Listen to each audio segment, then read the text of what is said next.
Madam ಇನ್ನೊಂದು ಈ ಗಡಿ ಜಿಲ್ಲೆ ಅಂತ ಅಂದ್ರೆ ಬೆಳಗಾವಿ, ಗಡಿ ತಾಲೂಕು ಅಂತ ಅಂದ್ರೆ ನಿಪ್ಪಾಣಿ, ಹೌದು. ಸೊ ಯಾಕೆ ಕರ್ನಾಟಕದಲ್ಲಿ ಇದ್ಕೊಂಡು ಕನ್ನಡದ ನೀರು, ಕನ್ನಡದ ಅನ್ನ ತಿನ್ಕೊಂಡು ಅಭಿಮಾನ ಯಾಕೆ ಕಡಿಮೆ ಈ ಭಾಗದ ಒಂದಿಷ್ಟು ಜನರಿಗೆ ಅಂತ ಆ ಪ್ರಶ್ನೆ ಸಹಜವಾಗಿ ಇದ್ದೇ ಇದೆ ಮೊದಲಿನಿಂದಲೂ. ಇಲ್ಲ, ಆ ತರ ಏನು ನನ್ಗೆ ಅನ್ನಿಸ್ಲಿಲ್ಲ. ಯಾಕಂದ್ರೆ ಈಗ ಮೊದ್ಲಿಂದಾನು ಅಲ್ಲಿ ಭಾಷೆ ಮರಾಠಿ ಮಾತಾಡೋದ್ರಿಂದ ಅವರಿಗೆ ಕನ್ನಡದ ಮೇಲೆ ಪ್ರೀತಿ ಇಲ್ಲ ಅಂತ ಇಲ್ಲ. ಬಟ್ ಏನಾಗ್ತದಂತಂದ್ರೆ 100 ಜನರಲ್ಲಿ ಒಂದು 4 ಜನ ಕಿಡಿಗೇಡಿಗಳು ಆ ಒಂದು ಬೆಂಕಿ ಕೊರೆದು ಒಂದು ಹಾಕಿದ್ಮೇಲೆ ಅದು ಎಲ್ಲ ಕಡೆನೂ ಹತ್ಕೊಳ್ತದೆ. ಹಂಗಾಗಿ ಯಾರೋ ಮಾಡಿದ ತಪ್ಪಿಗೆ ಅಲ್ಲಿ ಒಂದು ಕೆಟ್ಟ ಹೆಸರು ಬರುವಂತ ಒಂದು ಪ್ರಸಂಗ ಇಲ್ಲಿವರೆಗೂ ಇತ್ತು. ಬಟ್ ನಾನು ಕೂಡ ಇವತ್ತು ಅದನ್ನ ಎಲ್ಲರ ಜೊತೆಲಿ ಮಾತಾಡಿ ಅದರ ಬಗ್ಗೆ ಹೇಳಿ ಇವತ್ತು ಮಕ್ಕಳಿಗೆ ಯಾಕೆ ಕನ್ನಡದ ಅವಶ್ಯಕತೆ ಇದೆ, ಮತ್ತೆ ನಾನು ಕನ್ನಡಿಗಳಾಗಿ ನಾನು ಮರಾಠಿ ಕಲಿತೆ, ಹಂಗಾಗಿ ನೀವು ಕಲಿಬಹುದು. ಹಂಗಾಗಿ ಅಲ್ಲಿ ಜನರ ತಪ್ಪಿಲ್ಲ, ಅವ್ರ ಭಾವನೆಗಳಿಗೆ ಕನ್ನಡದಲ್ಲಿ ಯಾವುದೇ ಅವಮಾನಕರವಾದಂತ ಭಾವನೆಗಳು ಇಲ್ಲ. ಬಟ್ ಯಾರೋ ಮಾಡೋ ತಪ್ಪಿಗೆ ಅವ್ರು ಅನುಭವಿಸ್ತಾ ಇದ್ದಾರೆ ಅನ್ನೋದಕ್ಕೆ ನಾವು ನೋಡ್ತೀವಿ. ಈಗ ಅದು ಎಲ್ಲಾನು ಕೂಡ ಬದಲಾಗ್ತಾ ಇದೆ. ಈಗ ಹ್ಯಾಟ್ರಿಕ್ ಗೆಲುವನ್ನ ಸಾಧಿಸಿದ್ರಿ. ಈ ಒಂದು ಗಳಿಗೆಯಲ್ಲಿ ಅಥವಾ ಈ ಒಂದು ಕಾಲಘಟ್ಟದಲ್ಲಿ ನೀವು ಎಷ್ಟು ಅನುದಾನವನ್ನ ನಿಮ್ಮ ಕ್ಷೇತ್ರಕ್ಕೆ ತಂದಿದ್ದೀರಿ? ಸುಮಾರು ನಾನು ಕಳೆದ ಬಾರಿ ಅಂದ್ರೆ ನಾನು ಮಿನಿಸ್ಟ್ರಿ ಇರುವಂತ ಸಂದರ್ಭದಲ್ಲಿ ಸುಮಾರು ಅವಾಗ ಕೋವಿಡ್ ಸಂದರ್ಭ ಕೂಡ ಇತ್ತು. ಅವಾಗ ಸುಮಾರು 2,500 3,000 ಕೋಟಿ ನಾವು ಅನುದಾನ ತಂದಿದ್ದೆ. ಅದಕ್ಕಿಂತ ಮುಂಚೆನೂ ಕೂಡ ಅವಾಗ ನಾನು ವಿರೋಧ ಪಕ್ಷದಲ್ಲಿದ್ದೆ. ಅವಾಗ್ಲೂ ಕೂಡ ಫಸ್ಟ್ ಟೈಮ್ ನಾನು MLA ಆಗಿದ್ದೆ. ಅವಾಗ ನನಗೆ ಯಾವ ರೀತಿ ಕೆಲಸ ಮಾಡ್ಬೇಕು ಅನ್ನೋ ಅನುಭವ ಕೂಡ ಇರ್ಲಿಲ್ಲ. LKG ಸ್ಟೂಡೆಂಟ್ ಗತೆ ಡೈರೆಕ್ಟ್ ನಾನು ವಿಧಾನಸೌಧ ಹೋಗಿರೋದು. ಹಾಗಾಗಿ ಆ ಸಂದರ್ಭದಲ್ಲೂ ಕೂಡ ಕಷ್ಟಪಟ್ಟು ಒಂದು 800 900 ಕೋಟಿ ಫಸ್ಟ್ ಟೈಮ್ ಕೂಡ ತಂದಿದ್ದೆ. ಈ ಟೈಮಲ್ಲಿ ನಾವು ಹೇಳಕ್ಕಾಗಲ್ಲ, ಯಾವ ರೀತಿ ಅನುದಾನ ಕೂಡ ಬರ್ತಾ ಇಲ್ಲ, ಏನಾಗ್ತದೋ ನೋಡ್ಬೇಕು.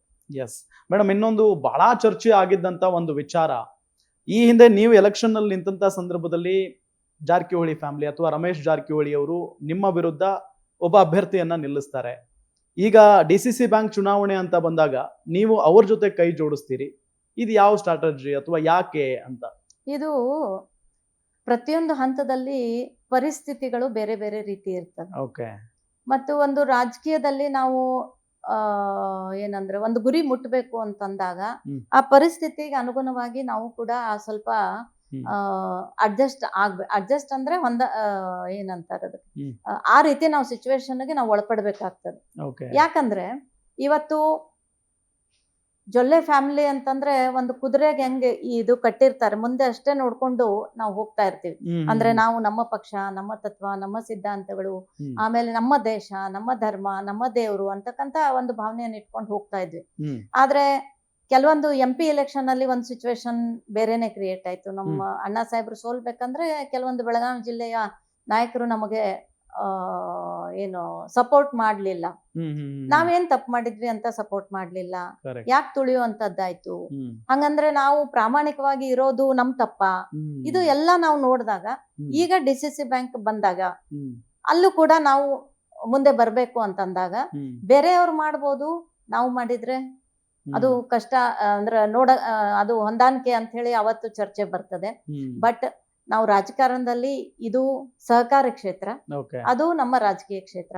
ರಾಜಕೀಯ ಕ್ಷೇತ್ರದಲ್ಲಿ ನಾವೇನಿದ್ರು ಕೂಡ ಗೆರೆ ಹೊಡೆದೆ ನಾವು ರಾಜಕಾರಣ ಮಾಡ್ತೀವಿ. ಬಟ್ ಸಹಕಾರಿ ಕ್ಷೇತ್ರ ಅಂತ ಬಂದಾಗ ಅಲ್ಲಿ ಯಾವುದೇ ಪಕ್ಷ ಅಥವಾ ಯಾವುದೇ ವ್ಯಕ್ತಿ ಅಂತ ಬರಲ್ಲ. ಆ ಸಹಕಾರ ಕ್ಷೇತ್ರದಲ್ಲಿ ಎಲ್ಲಾ ಪಕ್ಷಗಳು ಎಲ್ಲಾ ಕಡೆಗಳಲ್ಲೂ ಕೂಡ ಒಕ್ಕಟ್ಟಾಗಿನೇ ನಾವು ಕೆಲಸ ಮಾಡ್ತಾ ಇರ್ತೀವಿ. ಯಾವುದೇ ಜಿಲ್ಲೆ ತಗೊಳ್ರಿ, ಯಾವುದೇ ತಾಲೂಕಾ ತಗೊಳ್ರಿ, ಸಹಕಾರ ಅಂತ ಬಂದಾಗ ಅಲ್ಲಿ ಪಕ್ಷ ಅಂತ ಅನ್ನೋದು ಇರೋದಿಲ್ಲ. ಅಲ್ಲಿ ನಮ್ಮ ಎಲ್ಲರೂ ಟೀಮ್ ವರ್ಕ್ ಆಗಿ ಸಹಕಾರಿ ಕ್ಷೇತ್ರಕ್ಕೆ ಒಂದು ಅಭಿವೃದ್ಧಿ ಮಾಡ್ಬೇಕು ಅನ್ನುವಂಥದ್ದು ಒಂದು ಉದ್ದೇಶ ಇರ್ತದೆ. ಹಾಗಾಗಿ ನನ್ನ ಕ್ಷೇತ್ರದಲ್ಲಿ ಕಳೆದ ಬಾರಿ ನನಗೆ ವಿರೋಧವಾಗಿ ಯಾರು ನಿಂತ್ರೂ ಕೂಡ ಇಲ್ಲಿ ಸಹಕಾರ ಅಂತ ಬಂದಾಗ ನಾವು ಅದನ್ನ ಸಹಕಾರಿ ತತ್ವದ ಅಡಿಯಲ್ಲಿ ನೋಡ್ಕೊಂಡು ಅಲ್ಲಿ ನಾವು ಹೆಜ್ಜೆ ಇಟ್ಟಿದ್ದೀವಿ ಅಷ್ಟೇ ಹೊರತಾಗಿ ಮತ್ತೇನಿಲ್ಲ. ಇದು ಯಾಕೆ ಅಂತಂದ್ರೆ ತುಂಬಾ ಚರ್ಚೆ ಆಗಿದ್ದಂತ ವಿಚಾರ, ಹಂಗಾಗಿ ಪ್ರಶ್ನೆ ಜೊತೆಗೆ ನಿಮ್ಮ ಕ್ಲಾರಿಟಿ ಕೂಡ ಬೇಕಾಗಿತ್ತು, ಅದು ಸಿಕ್ತು ಅಂತ ಅನ್ಕೊಳ್ತೀನಿ ಜನರಿಗೆ. ಇದೆಲ್ಲದರ ನಡುವೆ 3 ಅವಧಿಗೆ ನೀವು MLA ಆಗಿ ಮಂತ್ರಿ ಆಗಿ ಕಾರ್ಯವನ್ನ ನಿರ್ವಹಿಸಿದಿರಿ. ಮೇಡಮ್, ನಿಮ್ಮ ಕಾರ್ಯ ಅಥವಾ ನಿಮ್ಮ ಕಾರ್ಯವೈಖರಿ ನಿಮ್ಗೆ ಎಷ್ಟರ ಮಟ್ಟಿಗೆ ತೃಪ್ತಿ ಇದೆ? ಮೊದ್ಲಿಂದಾನು ನನಗೆ ಒಂದು ಸಮಾಜ ಸೇವೆ ಅಂತಂದ್ರೆ ನನಗೆ ಬಹಳ ಪ್ರೀತಿ ವಿಷಯ. 2008 ನನಗೆ ರಾಜಕಾರಣದ ಗಂಧ ಇರ್ಲಿಲ್ಲ. PM ಅಂದ್ರೆ ಏನು, CM ಅಂದ್ರೆ ಏನು, ಯಾಕಂದ್ರೆ ನನ್ಗೆ ಇಂಟ್ರೆಸ್ಟ್ ಇರ್ಲಿಲ್ಲ ಅಂದ್ಮೇಲೆ ನಾನು ಅದ್ರ ಬಗ್ಗೆ ಯೋಚನೆ ಮಾಡಿರ್ಲಿಲ್ಲ. ಬಟ್ ಅದು ಒಂದು ಅವಕಾಶ ದೇವ್ರು ತಂದು ಕೊಟ್ರು, ತವ್ರ ಮನೆ ಭಾಗದಲ್ಲಿ ಒಂದು ಅವಕಾಶ ಸಿಕ್ತು. ರಾಜಕೀಯದಲ್ಲಿ ಬಂದ್ಮೇಲೆ ಅದನ್ನೆಲ್ಲ ಕಲ್ತ್ಕೊಂಡು ಈಗ ನಾನು ಬರ್ತಾ ಇದ್ದೀನಿ. ಬಟ್ ಅದು ಸಮಾಜ ಸೇವೆಯ ಒಂದು ಮಾನಸಿಕ ಸ್ಥಿತಿ ಇರೋದ್ರಿಂದ ನಾನು ರಾಜಕೀಯದಲ್ಲೂ ಕೂಡ ರಾಜಕಾರಣ ಅಂತ ಸೇವಾ ಮಾಡ್ಲಿಲ್ಲ, ಹೊರತಾಗಿ ಅದು ಸಮಾಜ ಸೇವೆ ಅಂತಾನೆ ನಾವು ಉದ್ದೇಶ ಇಟ್ಕೊಂಡು ಮಾಡಿರೋದು. ಹಾಗಾಗಿ ಎಲ್ಲಿ ರಾಜಕೀಯದ ಕೆಲಸಗಳನ್ನ ಸೇವೆಯನ್ನ ನಾನು ತಂದು ಮುಟ್ಸೋದಕ್ಕೆ ನನಗೆ ಕಮ್ಮಿ ಅನ್ನಿಸ್ತದೋ, ಎಲ್ಲಿ ನನಗೆ ಆಗೋದಿಲ್ಲೋ ಅಲ್ಲಿ ನಾವು ಜೊಲ್ಲೆ ಗ್ರೂಪ್ ನಿಂದ ಕೂಡ ಬಹಳಷ್ಟು ಸಹಾಯ ಸಹಕಾರವನ್ನ ನನ್ನ ನಿಪ್ಪಾಣಿಯ ಜನತೆಗೆ ನಾವು ಮಾಡಿದೀವಿ. ಹಾಗಾಗಿ ನಮ್ಗೆ ಒಂದು ಸಮಾಧಾನ ಇದೆ.